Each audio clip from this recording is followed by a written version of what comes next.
కానీ నా జీవితంలో జరిగింది చెప్తాను. ఎందుకంటే చిన్నప్పటి నుంచి కూడా ప్రియులరా, నేను పుట్టకముందే మా తల్లిదండ్రులు దేవుణ్ణి తెలుసుకున్నవారే. అంటే మా తాతల కాలంలో, మా అమ్మ తరపు అయితే తాతల కాలంలో తెలుసుకున్నారు. కానీ మా తండ్రి కాలంలోనే మా మేనత్త తెలుసుకుంది ఫస్ట్. ఆమె తెలుసుకున్నప్పుడు అప్పుడు ఫస్ట్ అంత విగ్రహారాధన, అనేక చోట్ల ప్రియులరా గుళ్ళు కట్టించడం కానివ్వండి, లేకపోతే ఆరాధనలు, వాటికి సంబంధించిన ఆరాధనలు చేయటం కానివ్వండి, కొలుపులు కొలవటం కానివ్వండి, అన్ని రకాలుగా వారు చేసిన నెమ్మది లేకుండా సంవత్సరానికి ఒకళ్ళు చనిపోతూ ఉంటే ఉండటానికి ఎంతో ఉంది, అన్ని రకాలుగా ఉన్నది. చుట్టూ ఆ చుట్టుపక్కల గ్రామాల్లో కూడా పేరుగాంచిన వారే, కానీ అయినను సరే ఎక్కడ కూడా నెమ్మది లేని పరిస్థితి. సంవత్సరానికి ఒకళ్ళు చనిపోతూ ఉన్నారు, వివాహాలు కాకముందే చనిపోతూ ఉన్నారు. ఆ సమయంలో మా నాన్న వాళ్ళ అక్క దేవుణ్ణి తెలుసుకుని సీక్రెట్గా వెళ్ళి తెలుసుకుంది. సీక్రెట్గా వెళ్ళి తెలుసుకున్న తర్వాత కూడా ఆమెను చాలా బాధ పెట్టారు. ఆమె ద్వారా కొంతమంది తెలుసుకున్న మిగిలిన వారు బాధ పెట్టి, బంధువులు కానీ స్నేహితులు కానీ తక్కువగా మాట్లాడి, ఎక్కడో దేవుని తీసుకొచ్చి ఊళ్ళో పెట్టారని రకరకాలుగా మాట్లాడారు. ఎన్ని మాట్లాడినా ఆమె వినలేదు. దేవుని నిజంగా దేవుణ్ణి తెలుసుకున్న తర్వాతే మరణాలు ఆగిపోయినాయి. ఈ గొప్ప దేవుడు, ఇంత గొప్ప దేవుడు మాకు దొరికాడని చెప్పేసి అక్కడి నుంచి తన మాట విన్న వారందరూ అప్పటికే మరణించి చాలామంది చనిపోయారు. 9 మంది సంతానంలో సుమారు అప్పటికే కొంతమంది వెళ్ళిపోయారు, కొంతమంది మాత్రం ఉన్నారు. ఇక మిగిలిన వారు ఆ మాట విని అదే విధానంలో వెళుతూ ఉన్నారు. అందులో మా నాన్న ఒకరు. అయితే తర్వాత మా నాన్నగారు కూడా దేవుని సేవ చేస్తూ, ఇప్పుడు సుమారు 40 సంవత్సరాల నుంచి దేవుని సేవ చేస్తూ ఉన్నారు. ఆ సేవా పరిచర్యలో ముందుకు కొనసాగించబడుతూ కష్టపడుతూ ఆ మొదటి నుంచి కూడా ఆ పరిచర్యలో ముందుకు వెళుతూ ఉన్నారు. అదే క్రమంలో నేను జన్మించాను 1997లో, 77లో నేను జన్మించాను. ఇదే రోజు కరెక్ట్గా. అప్పుడు ఆ సమయంలో ఫస్ట్ నేను పుట్టిన వెంటనే పసికిళ్ళు అయిపోయినాయి. నా ఇంట్లో నేను 3వ సంతానం, మేము 3 అమ్మాయిలమే. 3వ వ్యక్తి కూడా అమ్మాయి పుట్టిందని చెప్పేసి కొంతమంది ఏడ్చారు, కొంతమంది అసలు మందులు ఆడొద్దు చనిపోదు అంటే, ఆ రోజుల్లో 48 సంవత్సరాల క్రితం పసికిళ్ళు అంటే చనిపోతారని కూడా అప్పుడు బాగా అసలు ఇది పసికిళ్ళు అవ్వకూడదు, అయితే చచ్చిపోతారని ఆ అలవాటు కూడా ఆ రోజుల్లో, ఆ ట్రీట్మెంట్ కూడా కరెక్ట్గా లేకుండా ఉండేదంట. ఆ టైంలో మందులు వాడకపోతే చనిపోతారు అనుకున్నారు. కానీ ఎలాగన్నా కానీ దేవుడు మందులు వాడనివ్వండి, ఎలాగన్నా కానీ దేవుడు బ్రతికించాడు. అక్కడ అసలు పుట్టుకునించే మరణదోత నన్ను వెంటాడుతూనే వచ్చింది ప్రియులరా. అక్కడ విడిపించబడ్డాం. ఆ తర్వాత 3వ నెల 4వ నెలలో సమయంలో ఎక్కువగా చిన్నప్పుడు ఏడుస్తూ ఉండేదాన్ని. ఆ టైంలో మా నాన్న ఏం చేశాడంటే, ఆ ఏడుపుకి నేను ఏడుస్తూ ఉంటే ఎంత ఓదార్చినా ఏడుపు ఆపలేకపోయేసరికి మా నాన్న ఏం చేశాడంటే, ఆడిస్తేనే కోపం వచ్చేసి ఎత్తి మంచం మీద పడేశాడు. ఇక అంటే కళ్ళు తెల్లగుడ్డేసేసి అయిపోయింది ప్రాణం అనుకున్నారు. పక్కనుండే వాళ్ళు వచ్చేసి వెంటనే లేపి యేసయ్యా అని పిలిచి మా తల్లి అనుకున్నప్పుడు వెంటనే దేవుడు మరలా బ్రతికించాడు. అంటే ఆ కోమాలోకి వెళ్ళిపోయాను మరి ఎలాగన్నా కానీ వెంటనే మరలా దేవుడు బ్రతికించి కాపాడాడు ప్రియులరా. ఆ సమయంలో కూడా దేవుడు తప్పించాడు. ఆ తర్వాత కూడా ఇంకా చూస్తే ఒకసారి బల్లి కాఫీలో పడిపోయింది. ఎప్పుడో అది బాగా వేడిగా ఉన్నప్పుడే పడిపోయిందేమో, అది ఆ విషమంతా కూడా దాంట్లోనే ఉంది. అది పైకి తేలుంటే నేను అనుకున్నాను చిన్నప్పుడు తెలియక, అది ఉల్లిపాయ పొట్టో ఏదో అనుకొని తాగి మా అమ్మ తీసుకెళ్ళి చూపించాను తెలియక. కానీ ఆ విషయం ఏమైనా అయిపోయిద్దేమో అనుకున్నారు. దానికి కూడా ఏమీ కాలేదు, దేవుడు బ్రతికించాడు ప్రియులారా. తర్వాత ఒకసారి బస్సు యాక్సిడెంట్ విషయంలో అక్కడ కూడా బతికించాడు. అన్నీ కూడా వరుసనే ప్రియులరా. అలాగే పితరుల ఆత్మలు పనిచేస్తూ ఉండే, కళ్ళ ముందు కళ్ళు తెరిచినప్పుడే కనిపిస్తూ ఉండే పితరుల ఆత్మలు కనిపించండి, దురాత్మలు అప్పుడు తెలియక ప్రియుల వారిని ప్రేరేపించిన ఆత్మలు. ఎందుకంటే మా పితరులందరూ కూడా సూసైడ్ చేసుకోవడమో లేకపోతే అకాలంగా చనిపోవడమో, కొంతమంది అలా చనిపోయిన ఆ విధానంలో వారు కనిపిస్తూ, అంటే వాళ్ళని నేను ఎప్పుడూ చూడలేదు, కానీ మనుషులు చెప్తున్న ఆకారాన్ని బట్టి అలా కనిపిస్తూ ఉన్నప్పుడు చనిపో చనిపో అని కొన్ని సంవత్సరాలు ఈ పోరాటం ప్రియులారా. ఒక్క సంవత్సరం కాదు, కొన్ని సంవత్సరాలు, చిన్న వయసు నుంచే ఆ పోరాటం అనేది అలాగే కొనసాగించబడుతూ ఏం చేయాలో అర్థమయ్యేది కాదు. ఓ పక్క ఏడుపు, ఓ పక్క చూస్తేనేమో అవి కళ్ళు తెసినప్పుడు కనిపించు, లేకపోతే ఏదో ఒక బలహీనత, చనిపో ఏదో ఒకటి, చనిపోవడానికి మార్గాలు కూడా చూపించాయి. సూసైడ్ చేసుకోమనో, ఉరి పెట్టుకోమనో, లేకపోతే ఇంకా కిరోసిన్ పోసుకోమనో, రకరకాలుగా, ఒకటి కాదు రెండు కాదు ప్రియులరా. ఆ టైంలో ఆ రీతిగా చిన్న వయసులోనే అలాగా వెంటబడుతూ ఉన్న ఆ సమయంలో నిజంగా దేవుడు దానిలో నుంచి కూడా విడుదల ఇవ్వటానికి, ఎప్పుడైతే చిన్న వయసులోనే సుమారు 16-17 సంవత్సరాల వయసులో నా అంతరంగములో ఉన్న పాపములు ఒప్పుకున్నాను ప్రియులరా. తల్లిదండ్రుల దగ్గర చిన్నప్పటి నుంచి ఎక్కడికి ఇంట్లో పెంచబడ్డమే కానీ బయటకు కూడా పోనిచ్చేవాళ్ళు కాదు. ఏదన్నా చిన్న అబద్ధాలు, అంటే అబద్ధాలైనా ఏదైనా పాపమే కదా. తల్లిదండ్రుల దగ్గర, లేకపోతే బంధువుల దగ్గర, లేకపోతే ఇంట్లో వాళ్ళ దగ్గరే ఆ క్షమాపణ అడిగి ఇక దేవుని దగ్గర ఒప్పుకున్న తర్వాత అప్పుడంటూ కొంతవరకు 100కి నిజంగా ఒక 90% వరకు వచ్చేసింది ప్రియులారా. వాటిలో నుంచి విడుదల వచ్చిన తర్వాత అప్పుడు నిజంగా ఆ టైంలో ఇక దేవునితో సమయం గడపడం, ప్రార్థన చేయడం, ఇలాగా సమయం గడుపుతూ ఉన్నాను. వివాహం కోసం కొన్ని సంవత్సరాలు ప్రార్థన చేశాను. సుమారు 5 సంవత్సరాలు చేశాను వివాహం కోసం.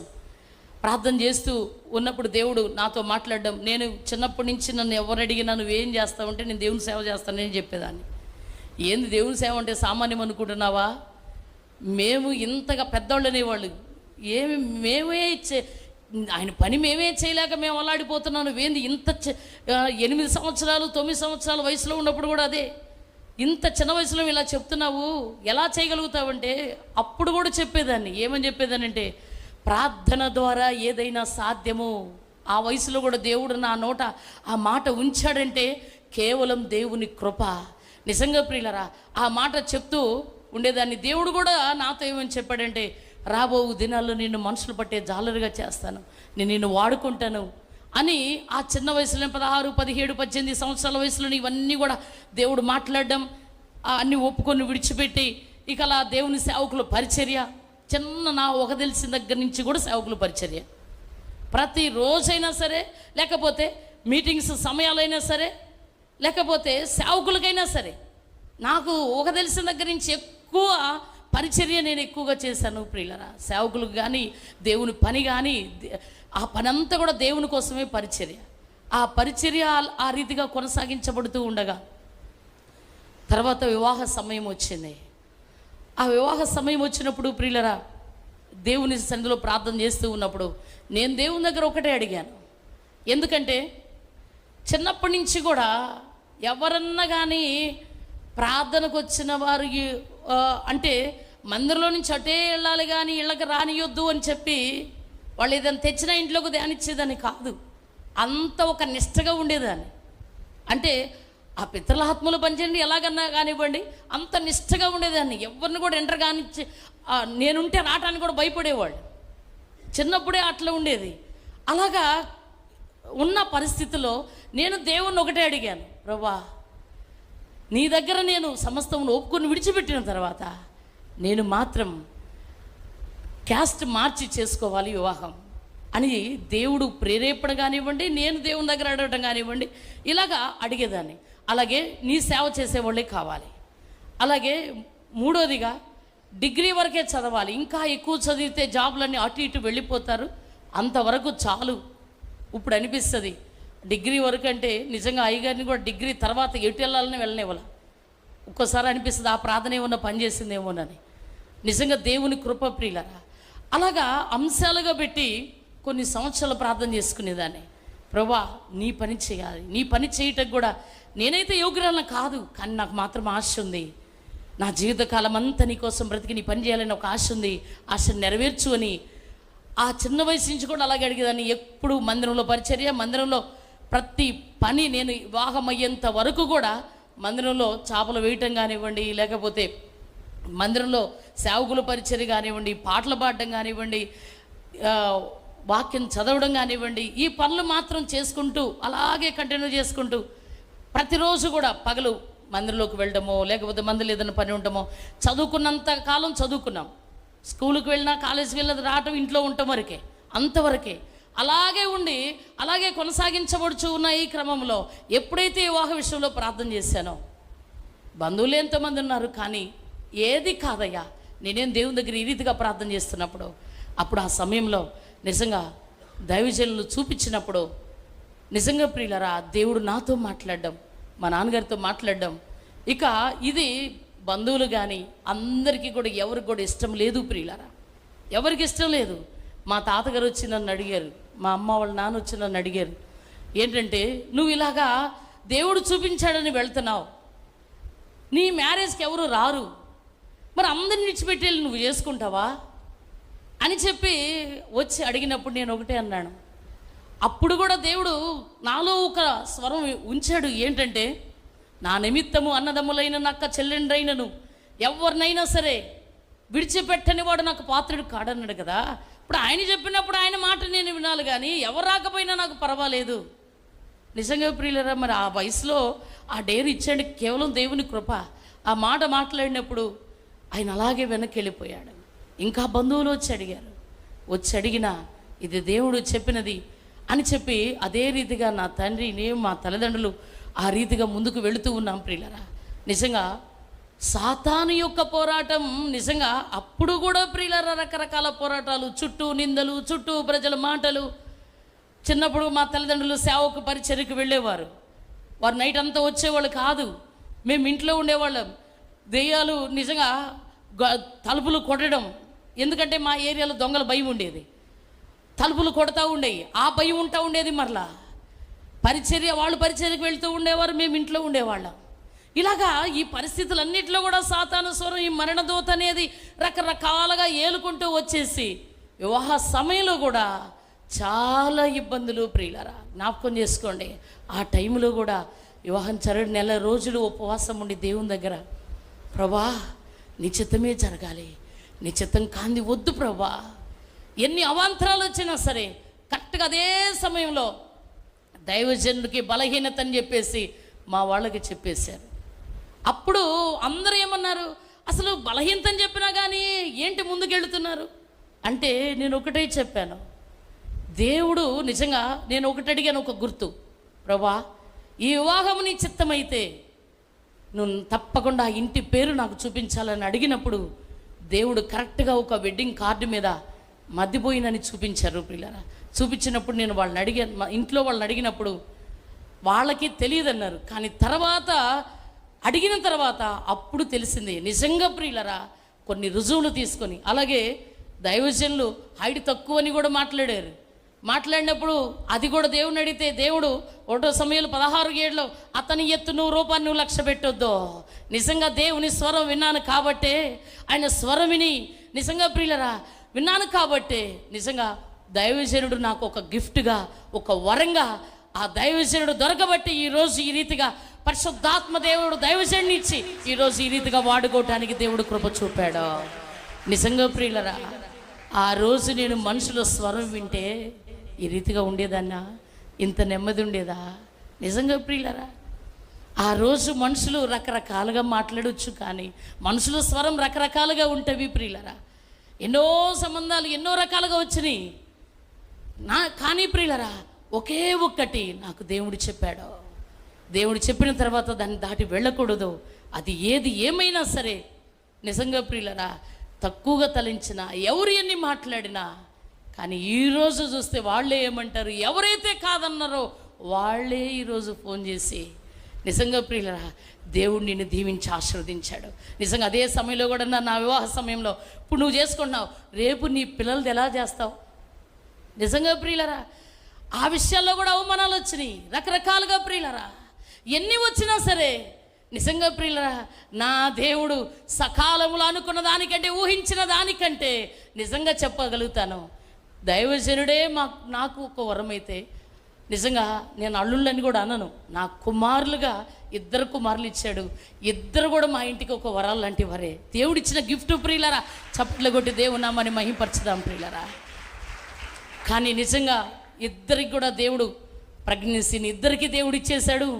అందును బట్టి ఈరోజు కూడా పెద్ద పాప కూడా మీకు తెలియజేస్తున్నాను, ఇచ్చేశాడు దేవుడు. చప్పట్లు కూడా దేవుడు నామని మహింపరచుదాం. హల్లెలూయా. నిజంగా బిడ్డలు ఆ పరిస్థితిలో ఉంటే తల్లి అక్కడ ఉండాలి ఈ టైంలో. కానీ పిల్లలు పలికిన మాట ఏంటంటే, మాకంటే వాళ్ళు ముఖ్యం, మీకు దేవుని పని ముఖ్యం, మీ అందరి నిమిత్తం అందరికీ మంచి భోజనం మీరు రోజు పెట్టాలి కదా, మా దాకా వద్దు, మేము చూసుకుంటాం, పర్లేదు, ప్రజలకు సువార్త ప్రకటించండి అని. నిజంగా ప్రియులరా, బిడ్డలు ఇచ్చిన నిజంగా ఎవరు ఇవ్వగలుగుతారు చెప్పండి ప్రియులరా? ఎంత కొడుకులైనా ఎంతైనా ఎవరు ఇవ్వగలుగుతారు? అది కేవలం దేవుని కృపని నా జీవితంలో నేను నమ్మగలుగుతున్నాను ప్రియులరా. ఇటువంటి దేవుడు నిజంగా ఆ తర్వాత వివాహమైన తర్వాత ఎన్నెన్నో శ్రమలు, ఎన్నో బాధలు, ఎన్నో కష్టాలు, ద్వేషించబడ్డం, వెలువేయబడ్డం, దూషించబడ్డం, ఎన్నో రకాల పరిచర్యలు, రకరకాల అనేకమైన వచ్చినాయి. అవన్నీ కూడా దేవుని చిత్తమైతే దేవుడు ఎప్పుడైనా చెప్పమనంటే ఎప్పుడైనా చెప్తాను. కానీ ప్రియులరా, నేను చెప్తున్నాను, జ్ఞాపకం చేసుకోండి ప్రియులరా, ఆయన స్వరం మాత్రం, మనుషుల స్వరం నన్ను చాలాసార్లు కృంగదీసింది ప్రియులరా. మనుషుల స్వరం నన్ను బాధించింది ప్రియులరా. కానీ నేను చెప్తున్నాను, ఇవన్నీ చూసి నేను మీతో చెప్తుంది ఏంటంటే ప్రియులరా, జ్ఞాపకం చేసుకోండి, నేను ఒక్కటే దేవుని దగ్గర నేర్చుకున్నదే, ఆయన స్వరం మీద ఆధారపడినప్పుడే నా జీవితంలో ఒక ధైర్యము, నిజంగా ప్రియులరా ఒక విశ్వాసము, ఒక నిరీక్షణ, ఆత్మల కొరకు ఈ రీతిగా నిలబడ్డామంటే ఒక దేవుని స్వరమే, దేవుడే తప్ప ఏదీ లేదు ప్రియులరా. నేనేదో చేసిన దాన్ని బట్టి కాదు, కానీ కేవలం దేవుని కృప. అటువంటి దేవుని కృప దేవుడు ఇచ్చాడంటే ప్రియులరా, రకరకాల బెదిరింపులు, రకరకాల భయాలు, రకరకాల పోరాటాలు, నిజంగా ప్రియులరా ఇటువంటి వాటన్నిటిలో కూడా నిజంగా మా తల్లిదండ్రులు కూడా కష్టపడి ఆయన పరిచర్య చేసి నిజంగా దేవుని పని మాకిచ్చి వాళ్ళు కూడా అదే ప్రార్థన చేసేవారు. చిన్నప్పటి నుంచి కూడా మా పిల్లలు వేవేలుగా తల్లవ్వాలి, ఆత్మలు సంపాదించాలి, మా పిల్లలు కూడా మా దేవుని పని చేయాలని మా తల్లిదండ్రులు కూడా అదే ఆలోచన ప్రియులరా. నిజంగా అదే రీతిగా మేమందరం కూడా ఆయన పరిచర్యలో ముందు కొనసాగుతూ ఉన్నాం. అందరిని బట్టి దేవునికి మహిమ కలుగునుగాక. హల్లెలూయా, హల్లెలూయా. నిజంగా ప్రియులరా, మరణ దూత ఎంతగా వెంటాడేదో, కానీ ఈ దినాన్ని చూస్తే చాలామంది జీవితాల్లో దేవుడు వాళ్ళందరి విషయం, అటువంటి వారి విషయమై వారిని వాటిలో నుంచి బయటికి తీసుకొని రావడానికి నిజంగా ఆలోచనలు ప్రేరేపించి, నేను ఏ ఆలోచనలో నన్ను పనిచేసినవో అదే ఆలోచనలో ప్రజలను బయట తీసుకొని రావడానికి ఈరోజు ఎందుకు పనికిరాని నా బ్రతుకును ఒక సాధనంగా వాడుకుంటున్నది ఆ దేవుని కృప. నిజంగా ఏది ఇచ్చి రుణము తీర్చలేను ప్రియులరా, అర్థం చేసుకోండి. కానీ నేను చెప్తాను, నిజంగా మనుషుల స్వరం మీరు వాటిని పట్టించుకోకూడదు. మనుషుల స్వరం మీ జీవితాన్ని లెక్కేసుకోకూడదు. మనుషుల స్వరం, నీ వ్యక్తిగత స్వరం కూడా నేనేమంటది, ఎందుకు నువ్వు పుట్టావు, ఎందుకు నీ గతిని నీవు నిందించుకునే రీతిగా చేస్తుంది. నా జీవితంలో కూడా అలాగా నిందించుకుని కొన్ని సంవత్సరాలు, చిన్న వయసులో సంవత్సరాలు చాలా వేస్ట్ అయిపోయినాయి ప్రియులారా. నేను చెప్తున్నాను, దేవుని సన్నిధిలో దేవుని స్వరం మీద ఆధారపడండి. ఆయన స్వరం ఎంతో శ్రేష్టమైనది. అందుకనే నిజంగా ప్రియులారా, ఈ 48 సంవత్సరాలు నా జీవితంలో నిజంగా ప్రియులారా కృంగుబాట్లేంటి, నిజంగా ప్రియులారా కృంగిన సమయాలు, నిరీక్షణ కోల్పోయిన సమయాలు, ఏ ఆధారము లేని సమయాలు, ఒంటరి పోరాటాలు, ద్వేషించబడ్డం, వెలువేయబడ్డం, నిజంగా ప్రియులారా ఎన్ని పోరాటాలంటే ఒకటి కాదు, ఎన్ని పోరాటాలైనా అన్నిటిలో కూడా నిజంగా ప్రియులారా నా దేవుడు నిజంగా ఆయన మహిమ నిజంగా, ఎందుకంటే ఆ శ్రమ, ఆ పోరాటాలన్నీ కూడా అనేక మందికి మేలు చేయడానికే. అర్థం చేసుకోండి, ఆ శ్రమ అనేక మందిని ఆదరించడానికి, ఆ బాధ, కష్టం, ద్వేషించబడ్డం అనేది అర్థమైతేనే అనేక మందికి చెప్పగలుగుతాం ప్రియులారా. అటువంటి కృపను దేవుడు ఇచ్చాడు.